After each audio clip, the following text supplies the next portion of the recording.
నమస్తే సార్. నమస్తే. ఎలా ఉన్నారు సార్? Always always. సార్ మీరు ఇండస్ట్రీకి చెందిన వారు కాబట్టి మీకు ఒక ఒక దాని గురించి చెప్పాలి. రమ్యకృష్ణ కొన్ని కామెంట్స్ చేశారు.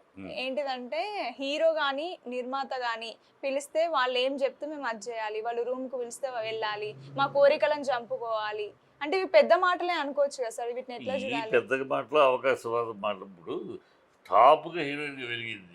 ఇప్పుడు ఏం చెప్తుంది తను చెప్పేదంటే అంటే హీరోయిన్గా వెలిగిన రోజులు అందరు బెడ్రూమ్లోకి వెళ్ళి అందరి దగ్గర పడుకునే హీరోయిన్ అయిందా? ఏం చెప్తుంది చెప్పేదానికి అర్థపడుతూ ఉండాలిగా. ఎన్నాళ్ళు వెలిగావు నువ్వు, ఇప్పుడు అయిపోయి రిటైర్ అయిపోయిన పొజిషన్లో ఇప్పుడు వెళ్ళాల్సిందే అంటే మరి అలా వెళ్ళే నువ్వు హీరోయిన్ అయ్యావో చెప్పు. అవును నేను 10 మంది దగ్గరికి వెళ్ళాను, 10 బెడ్రూమ్కి వెళ్ళాను, 10 మంది అడిగినట్టు చేశాను, అందుకని నేను టాప్ హీరోయిన్గా వెలిగాను చెప్పానండి. పిచ్చి మాట గాలి మాట ఏదో మనం ఏదో అనాలి అందరూ అంటున్నారు, మనం ఏదో అనాలి అమ్మాయి ఒక సో రామస్వామి ఒక తమిళనాడులో మహా పేరుండికి చెందిన వ్యక్తి. ఆయన తొగ్లక్ మాసవతికి రాజకీయాల్లో సినిమాల్లో ఆయన ఒక స్పెషల్ వెరైటీ క్యారెక్టర్ ఆయన మేనకోళ్ళు. సో ఈ అమ్మాయిని అంత టచ్ చేసే ఛాన్స్ ఎవరికి లేదు. ఎందుకంటే ఆయన తమిళంలో ఈ అమ్మాయి ఎంటర్ అయిన పీరియడ్లో ఆయన మంచి మంచి స్వింగ్లో ఉన్నాడు. ఎంజిఆర్ ఏంటి, శివాజీ ఏంటి, అన్ని సినిమాల్లో ఆయనే అంత స్వింగ్లో ఉన్న మామూలు కమెడియన్ కాదు ఆయన, రెస్పెక్టెడ్ కమెడియన్. ఆ కమెడియన్గా కామెడీగా చూడరు, ఆయన మేధావిగా చూస్తారు. ఆ పత్రికల్లో అది చేసి మేధావిగా చూస్తారు, చాలా గొప్ప మేధావిగా. సో అలాంటి ఆయన రిలేషన్ అలా ఎంటర్ అయింది. ఎవడేమన్నా సాహసిస్తారా? పిచ్చి పోకూడదు చెప్తే సౌదర్ని నేను ఇంట్రడ్యూస్ చేశాను, నేను ఇదే బెడ్రూమ్లో రమ్మని పిలిచామా? నా కథకు సరిపోయిందా, నా పాత్రకు సరిపోయిందా, నా క్యారెక్టర్ సరిపోతే ఈ సరిపోతే పొమ్మనే వాళ్ళు వెళ్ళిపోయి బయటికి వెళ్ళి ఏం చేస్తారంటే వాళ్ళ పనికిరాదని మనం చెప్పాము, అందుకని వాళ్ళ బెడ్రూమ్లోకి రమ్మన్నారు, వెళ్ళలేదు, అందుకని నాకు ఛాన్స్ రాలేదని చెప్తారు. అవకాశాల కోసం ఇవన్నీ చెప్తారు అంతే. అవకాశాలు ఓడిన వాడు చెప్పుకునే సాకు. రమ్యకృష్ణ చాలా తప్పు కదా. నువ్వు ఇంత హీరోయిన్ గా వెలిగి ఒక వెలిగి అదే కదా నార్మల్ హీరోయిన్ చెప్తే ఎవరు పట్టించుకోకపోతారు వెలిగి అంటే నువ్వేం చెప్తున్నావు? నీ దాంట్లో అర్థం నేను అడుగుతున్నా. ఇప్పుడు నువ్వు చెప్పిన దాన్ని అర్థం నువ్వు ఈ కెరీర్ అంతా కూడా బెడ్రూమ్లోకి వెళ్ళి వాళ్ళ దగ్గర పడుకునే ఈ హీరోయిన్ గా ఈ స్థానానికి వెళ్ళావని అడుగుతాను. చెప్పను సమాధానం చెప్పండి. అలా పడుకుంటే నువ్వు అయ్యో ఇంత దూరం చెప్పాను. సిల్ బుద్ధి లేని మాట తప్పితే ఇక అంటే ప్రెసెంట్ ఉన్న ఇండస్ట్రీలో కూడా ఇట్లాంటి ఇవన్నీ ఎదుర్కొంటున్నారని చెప్తున్నారా? ఏ ఇండస్ట్రీ అని ప్రత్యేక అన్ని చోట్ల ఉందాం, ఆడ మగ ఉన్న ప్రతి చోట ఉంటుంది.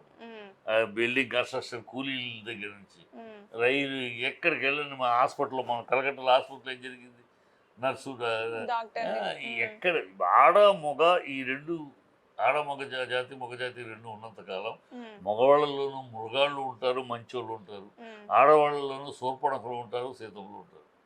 ఈ రెండు ఉంటానే ఉంటాయి, ఆడపదడప జరుగుతూనే ఉంటాయి. దాన్ని ఎవరు అడ్వాంటేజ్ కూడా తిప్పుకొని మాట్లాడుతారు చెప్తే ఎక్కడ లేదు. సాఫ్ట్వేర్లో లేదా? సాఫ్ట్వేర్ కంపెనీలో మనం ఏదో రైడ్ చేస్తే బుట్టలు ఎండ ఎన్ని రోజులు మొత్తం నేను ఎన్ని రోజులు ఎందుకున్నా సాఫ్ట్వేర్ కంపెనీ ఎందుకున్నా అక్కడ కూడా జరుగుతుంది. ఎక్కడ అందుకే చెప్తాను ఆడ మగ ఉన్న చోట ఎక్కడ జడ్జి జూనియర్ లాయర్ని నేను వింటున్నా చూస్తున్నాం కదా. ఎక్కడ ఆడ మగ ఉన్న చోట ఆడమగాని మీద మగవానికి వ్యామోహం, మగవాని మీద ఆడదానికి వ్యామోహం, ఈ కలగటం సహజం. ఇది కలగటం సహజం. అది జెంట్లుగా ఉన్నంతకాలం గౌరవంగా ఉంటుంది. అది శృతి మించినప్పుడు వాడు మృగాడు అవుతాడు, ఇది సోర్పడగా అవుతుంది. శృతి మించినంతకాలం అది వెళ్ళిపోతూ ఉంటుంది, సాగిపోతూ ఉంటుంది. ఎవరికెవరు వాళ్ళిద్దరికి ఇష్టం వాళ్ళ దాని గురించి ఎవరు పట్టించుకోరు. అది తేడా వచ్చినప్పుడే ఇవన్నీ వస్తూ ఉంటాయి. సో అది మగాళ్ళు మాత్రమే ఆడవాళ్ళపై ఎలా చూసేవాళ్ళు, ఆడవాళ్ళు సమానంగా ఉన్నారు. మగవాళ్ళని హింస పెట్టి మగవాడి నుంచి అన్ని రకాల లబ్ధులు పొంది ఆ తర్వాత మగవాడిని ఇంకొక మగాడి కోసం ఈ మగాడిని చేసి హత్యలు చేసిన ప్రియురాలు కూడా చూస్తారు కథలంటున్నారు. సో ఇది ఆడవాళ్ళందరూ చాలా ఉన్నతులు, మగవాడే మాత్రమే మృగం అనేది I don't accept. Both are same. అక్కడ సూపర్గా ఉన్నారు, ఇక్కడ మృగాళ్ళు ఉన్నారు, అక్కడ మంచోళ్ళు ఉన్నారు, ఇక్కడ మంచోళ్ళు ఉన్నారు, రెండూ ఉన్నారు. అది జరుగుతూ ఉంది. ఊనే ఎగస్సి ఆడవాళ్ళు స్లోగన్ అయిపోయింది. ఇక్కడ సాయంకాలం మా ఇంటి దగ్గర చూస్తే మగాళ్ళు ఎంతమంది సీట్లు వస్తున్నారు, ఆడవాళ్ళు వస్తారు అక్కడ దగ్గర. ఓకే, ఆ, సమాన హక్కు వచ్చింది సమానం అందరికి. పబ్బుకి వెళ్తే ఆడవాళ్ళు సమానంగా ఉన్నారు, సరదాగా వెళ్తే కూడా చూస్తున్నాం. సో ఈయన ఆడమగ ఉన్నే బయట స్లోగన్గా మాట్లాడడం తప్పితే ఇవాళ సొసైటీ గ్రోన్ అప్. ఏదో ఫేమ్ కోసం అవన్నీ కామెంట్స్ చేసింది అంటున్నారు. సొసైటీ ఎదిగిపోయింది, మా మోడర్న్ వేరే వెళ్ళిపోయింది, వేరే స్టేజ్కి వెళ్ళిపోయింది. ఇక్కడ ఆడమగ తేడాలని ఏం లేవు ఎవరు. కాకపోతే ఇద్దరు కూడా బరి తెగించిన సమాజం అయ్యింది, అది దురదృష్టకరం. ఈ డెవలప్మెంట్ అనేది బరి తెగించిన సమాజానికి సోపానాలు వేస్తుంది.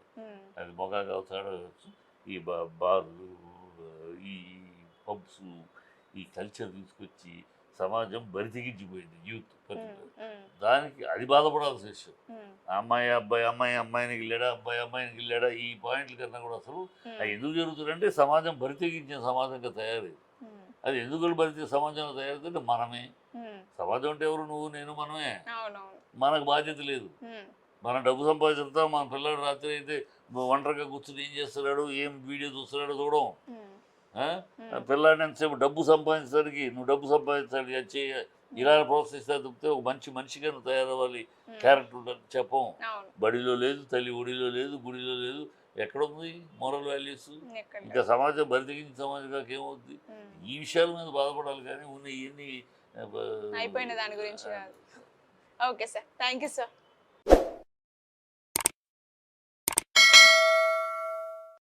Hi friends, thank you for watching this video. ఈ వీడియో కనుక మీకు నచ్చినట్లయితే దయచేసి లైక్ చేయండి, షేర్ చేయండి. ముఖ్యంగా మా ఛానల్ 24/7 న్యూస్ టీవీని సబ్స్క్రైబ్ చేసుకోండి.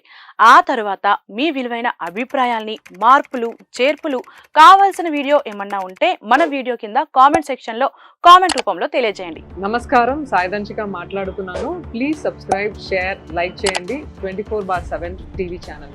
హాయ్ నమస్తే, నేను మీ Sonia Akula. Please subscribe to 24/7 news TV. Hi అండి, అందరికీ నమస్తే. నేను Mankota Prasad. Please do subscribe 24/7 news TV. Political, entertainment and infotainment updates కోసం like, share, subscribe 24/7 news TV. Hi friends, thank you for watching this video. ఈ వీడియో కనుక మీకు నచ్చినట్లయితే దయచేసి లైక్ చేయండి, షేర్ చేయండి. ముఖ్యంగా మా ఛానల్ 24/7 న్యూస్ టీవీని సబ్స్క్రైబ్ చేసుకోండి. ఆ తర్వాత మీ విలువైన అభిప్రాయాల్ని, మార్పులు, చేర్పులు, కావాల్సిన వీడియో ఏమన్నా ఉంటే మన వీడియో కింద కామెంట్ సెక్షన్లో కామెంట్ రూపంలో తెలియజేయండి. నమస్కారం, సాయిదంచిక మాట్లాడుతున్నాను. ప్లీజ్ సబ్స్క్రైబ్, షేర్, లైక్ చేయండి 24/7 టీవీ ఛానల్. హాయ్ నమస్తే, నేను మీ Sonia Akula. Please subscribe to 24/7 news TV.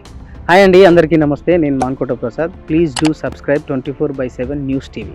Political, entertainment and infotainment updates కోసం like, share, subscribe 24/7 news TV.